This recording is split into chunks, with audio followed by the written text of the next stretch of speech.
Cesaroni J335R. Chute Release 600 feet. This is the first flight.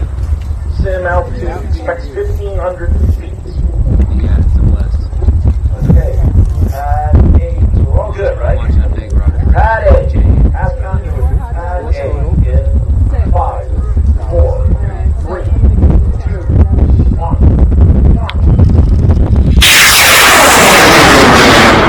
Yeah! Nice. I can't even see it. Crazy.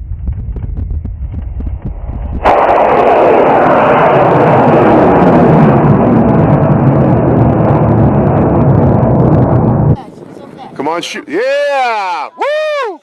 Nice. All right. Good flight.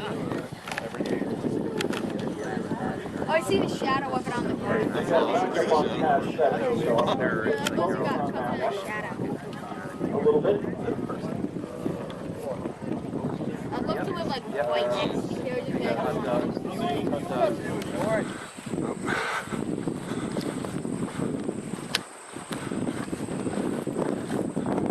There it is, the Lotus 5.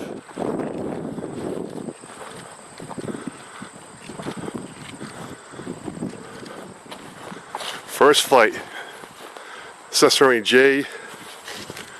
J335 redline motor. Oh, look at the nose cone. Ugh, stuck in the ground a little bit. Ah, amazing. Not too bad of a walk.